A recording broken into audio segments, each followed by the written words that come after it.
नमस्कार, स्वागत है आप सभी का डीडी न्यूज के इस विशेष सांकेतिक भाषा के बुलेटिन में। आपके साथ मैं हूं संध्या शर्मा और मेरे साथ है मेरी सहयोगी दीपाली।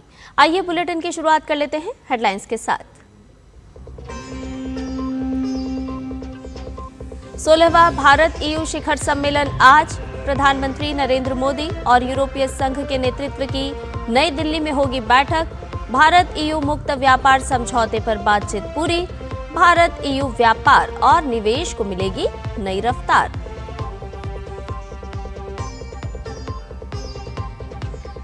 राष्ट्रपति द्रौपदी मुर्मू गणतंत्र दिवस परेड में भाग लेने वाले आदिवासी मेहमानों, झांकी कलाकारों, एनसीसी कैडेट्स और NSS वॉलंटियर्स से करेंगी मुलाकात।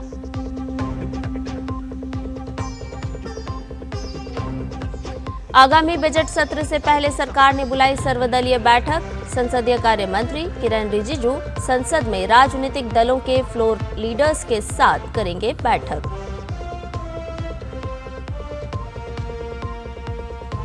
अमेरिकी राष्ट्रपति डोनाल्ड ट्रंप ने दक्षिण कोरिया से आयात होने वाले ऑटोमोबाइल और दवाइयों पर टैरिफ 15% से बढ़ाकर किया 25%। ट्रंप ने दक्षिण कोरिया पर व्यापार समझौते को लागू नहीं करने का लगाया आरोप।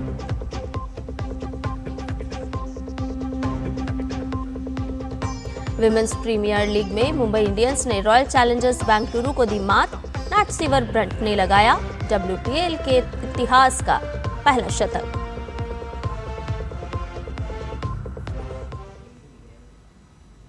और अब सभी खबरें विस्तार के साथ। भारत यूरोपीय संघ सहयोग में विस्तार की दिशा में आज का दिन अहम माना जा रहा है। नई दिल्ली में आयोजित 16वें भारत यूरोपीय संघ शिखर सम्मेलन पर दुनिया भर की निगाहें हैं, जिसमें विभिन्न क्षेत्रों में सहयोग बढ़ाने से जुड़े बड़े फैसले संभावित हैं। प्रधानमंत्री नरेंद्र मोदी यूरोपीय परिषद और यूरोपीय आयोग प्रमुखों के साथ बैठक में शामिल होंगे। यूरोपीय परिषद के अध्यक्ष एंटोनियो कोस्टा और यूरोपीय आयोग के अध्यक्ष Ursula von der Leyen PM के साथ प्रतिनिधिमंडल स्तर की वार्ता भी करेंगे। भारत EU शिखर बैठक को लेकर दोनों पक्ष बेहद उत्साहित हैं। आज शिखर सम्मेलन से इतर भारत यूरोपीय संघ व्यापार मंच के आयोजन की भी संभावना है। भारत और यूरोपीय संघ के बीच वर्ष 2004 से रणनीतिक साझेदारी है।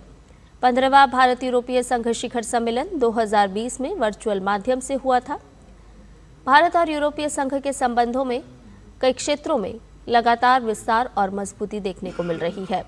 सोमवार को यूरोपीय परिषद और यूरोपीय आयोग के अध्यक्ष नई दिल्ली के कर्तव्य पथ पर आयोजित 77वें गणतंत्र दिवस समारोह में मुख्य अतिथि के तौर पर शामिल हुए।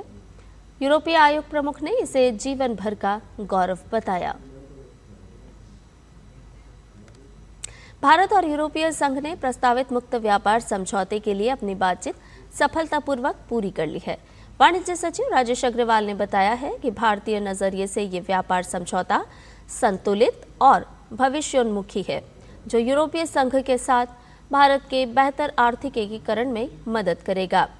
वाणिज्य सचिव ने भरोसा जताया कि इससे दोनों अर्थव्यवस्थाओं में व्यापार और निवेश को नई गति मिलेगी। उन्होंने बताया कि समझौते की घोषणा मंगलवार को की जाएगी। समझौते के लिए यूरोपीय संसद की मंजूरी अनिवार्य है, जबकि भारत में केवल केंद्रीय मंत्रिमंडल की सहमति की आवश्यकता होती है। ये समझौता 18 साल की लंबी बातचीत के बाद पूरा हुआ है। वार्ता वर्ष 2007 में शुरू हुई थी।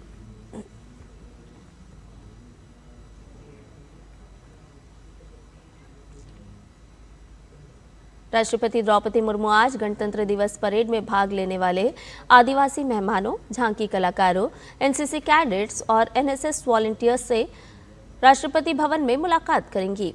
ये मुलाकात देश की सांस्कृतिक विविधता को बढ़ावा देने और जनजातीय समुदायों की कला और परंपराओं को सम्मानित करने के उनके निरंतर प्रयासों का हिस्सा है। 77वें गणतंत्र दिवस पर नई दिल्ली स्थित राष्ट्रपति भवन में एट होम रिसेप्शन का आयोजन किया गया। इस अवसर पर राष्ट्रपति द्रौपदी मुर्मू ने सम्मानित अतिथियों की मेजबानी की। कार्यक्रम में उपराष्ट्रपति CP राधाकृष्णन और प्रधानमंत्री नरेंद्र मोदी के साथ साथ यूरोपीय परिषद के अध्यक्ष एंटोनियो कोस्टा और यूरोपीय आयोग की प्रमुख उर्सुला वॉन डेर लेयन भी शामिल हुए।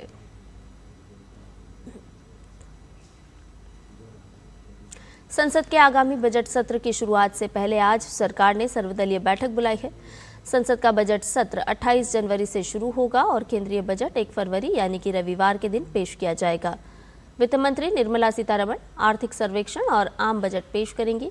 बजट सत्र की शुरुआत दोनों सदनों की संयुक्त बैठक में राष्ट्रपति द्रौपदी मुर्मू के अभिभाषण से होगी। 2 अप्रैल तक चलने वाले बजट सत्र का पहला चरण कल से 13 फरवरी तक होगा। वहीं दूसरा चरण 9 मार्च से 2 अप्रैल तक चलेगा। बजट सत्र में कुल 30 बैठकें होंगी।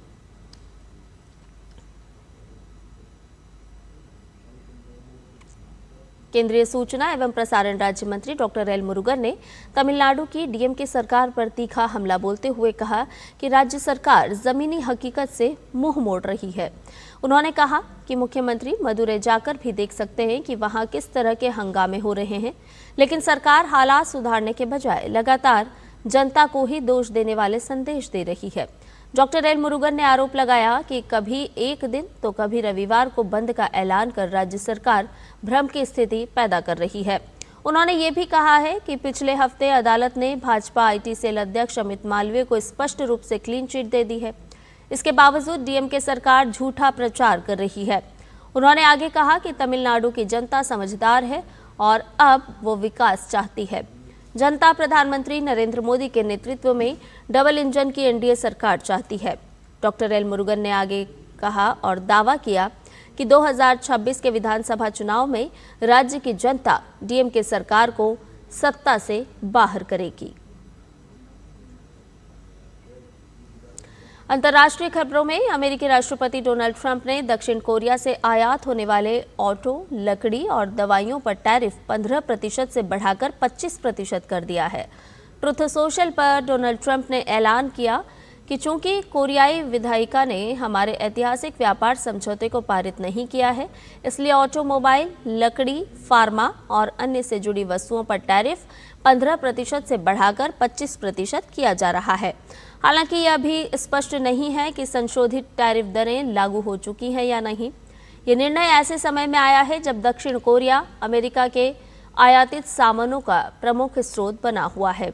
वाणिज्य विभाग के आंकड़ों के अनुसार 2024 में दक्षिण कोरिया ने अमेरिका को 132 अरब अमेरिकी डॉलर मूल्य के उत्पाद निर्यात किए थे। प्रमुख शिपमेंट में ऑटोमोबाइल और ऑटो पार्ट्स के साथ साथ सेमीकंडक्टर और इलेक्ट्रॉनिक्स शामिल हैं, जिन क्षेत्रों में अब बढ़े हुए टैरिफ के कारण कीमतें बढ़ सकती है। रूस यूक्रेन के बीच जारी सैन्य संघर्ष पर व्हाइट हाउस की प्रेस सचिव कैरोलिन लेविट ने बताया कि राष्ट्रपति डोनाल्ड ट्रंप लगातार शांति बहाली के लिए सक्रिय हैं। फिलहाल रूस या यूक्रेन के नेताओं से किसी कॉल का शेड्यूल नहीं है। वहीं यूक्रेन के राष्ट्रपति ज़ेलेंस्की ने कहा है कि रूस यूक्रेन वार्ता रविवार को फिर शुरू हो सकती है और इसके साथ ही उन्होंने सहयोगियों से दबाव बनाए रखने की अपील भी की है। इजराइल को गाजा में लगभग 840 दिन तक बंधक रहे पुलिस अधिकारी रान ग्विली की शव मिला है। रान ग्विली गाजा में आखिरी बंधक थे। उनके परिवार ने अपने घर बेटार के बाहर मीडिया से बातचीत में कहा कि अपने बेटे पर गर्व उनके दुख से बड़ा है। उन्होंने इजराइल की जनता और सुरक्षा बलों के साथ साथ अमेरिका के राष्ट्रपति डोनाल्ड ट्रंप और उनके प्रतिनिधियों का भी धन्यवाद किया, जिन्होंने इजराइल और हमास के बीच वार्ता में मदद की थी। खेल की खबरों में विमेंस प्रीमियर लीग में कल खेले गए मैच में मुंबई इंडियंस ने रॉयल चैलेंजर्स बेंगलुरु को 15 रनों से हरा दिया। मुंबई ने पहले बल्लेबाजी करते हुए 4 विकेट पर 199 रन बनाए। मुंबई की ओर से नैटसीवर ब्रंट ने नाबाद 100 रन बनाए। ये विमेंस प्रीमियर लीग के इतिहास का पहला शतक रहा है। जवाब में आरसीबी की टीम 9 विकेट पर 184 रन ही बना पाई। आरसीबी की ओर से ऋचा घोष ने 90 रन की पारी खेली। आरसीबी की टूर्नामेंट में लगातार दूसरी हार है। वहीं इस जीत के साथ मुंबई की टीम अंक तालिका में दूसरे स्थान पर पहुंच गई है।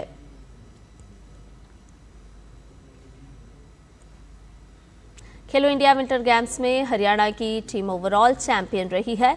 हरियाणा के लिए उनके फिगर और आइस स्केटर्स ने 4 स्वर्ण पदक जीते। लद्दाख की टीम दूसरे और महाराष्ट्र की टीम तीसरे स्थान पर रही। वहीं खेलों के आखिरी दिन सोमवार को आर्मी की टीम ने आइस हॉकी का स्वर्ण पदक जीतने में कामयाबी हासिल की। आर्मी की टीम ने फाइनल में चंडीगढ़ को 3-2 से मात देकर आइस हॉकी का स्वर्ण पदक अपने नाम किया।